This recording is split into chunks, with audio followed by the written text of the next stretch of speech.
I'll never forget. You see, Mike DeVesta was my first boss, and in many ways my mentor.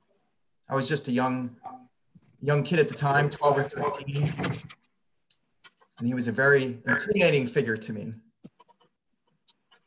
He was almost a perfect square, about as wide as he was tall, a true heavenly body. He also had this cigar fixed to the side of the corner of his mouth, and he could bark orders in that gravelly voice without the thing moving. It was amazing.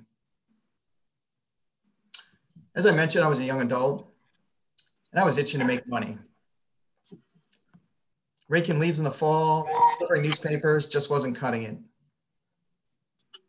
I really wanted to make some good pocket change for the summer. I was lamenting to my uncle, what can I do? And he said, well, have you ever heard about caddying? And I said, I have no idea what caddying is. The next day I found out. I met Mike DeVesta, the caddy master. He said, kid, come back tomorrow, we'll see what we can do. So sure enough, the next day I got on my bicycle, rode the 3 miles across town, showed up, and he said, have a seat in the back, kid. The back of the Caddyshack, I must tell you, not the lap of luxury.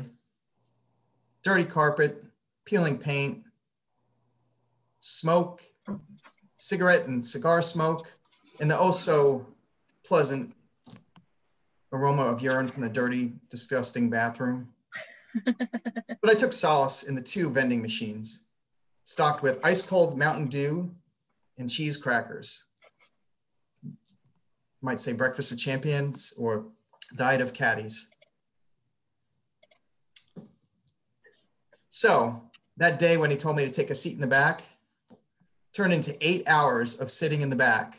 That's right, count them, 8 hours. So I did what any good caddy would do after 8 hours. In Caddyshack parlance, it was called running. Slip out the back, get on your bicycle and ride home. I was halfway up the hill and I hear this car screeching up the road, and all of a sudden, hey kid, where are you going? Get the hell back here, I got a loop for you. It was none other than Mike DeVesta, the caddy master. So I turned around, got back there, and I had my first outing on the golf course. It was the afternoon, and there were a group of women going out for 9 holes, and I had the privilege of caddying for them. I was hooked. What could be better than a sunny afternoon on a green landscape and coming home with cash in your pocket? So I was there for many days that summer. You see, this experience taught me being at the Caddyshack and being a caddy taught me 3 valuable skills and life lessons: patience, responsibility, and communications. And communications was really verbal and nonverbal, as I'll get into. And they were not only essential on the golf course, but in the Caddyshack itself, because as a young adult, those more senior caddies were not too keen on the young whippersnapper. So they would not hesitate to hang you over the balcony by your feet. So you'd want to be careful what you said. But I digress. On to these life lessons and skills, as I say. Patience. Well, I think I've explained part of patience is you got to stick it out. 8 hours on a wooden bench, you got to do what you got to do.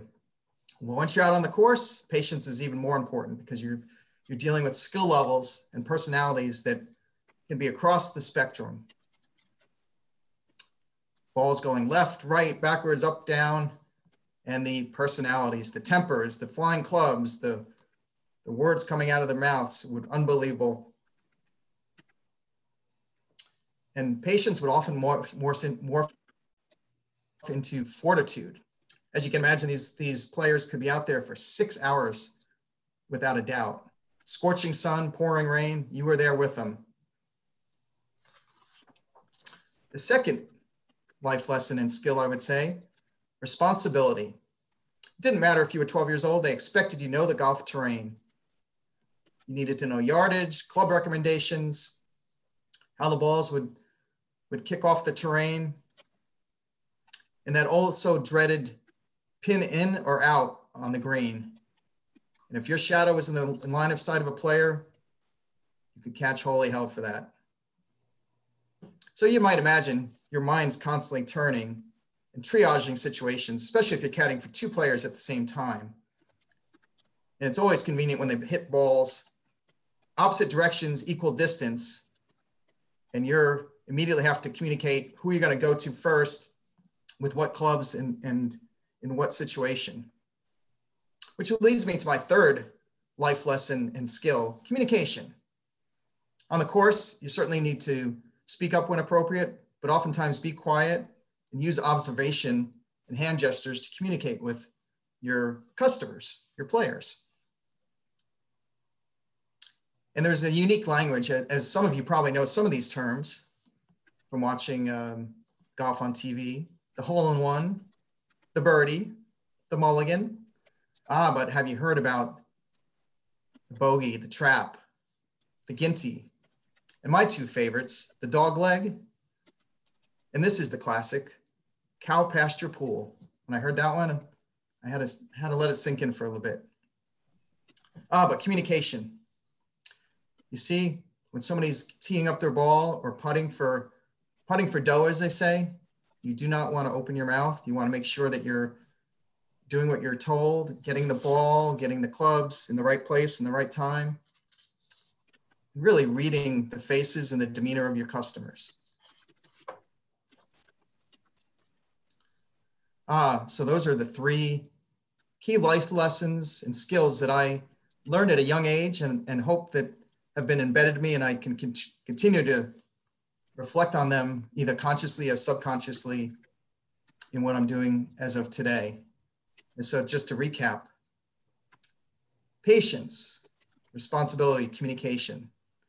But the greatest life lesson that I got over those few summers was one bright, sunny Sunday morning. I got up particularly early. It was 5:30, 6 o'clock. I arrived early at the Caddyshack. It was closed. I thought, that's strange. Maybe I'm just here super early. So I use my patience to wait. And minutes ticked into an hour, and other caddies were there, and we knew that there was something terribly wrong. Then we discovered Mike DeVesta, the caddy master, was dead. He had a massive heart attack that morning at home and was gone. That shining star, that mentor that I had, was there one day and gone the next.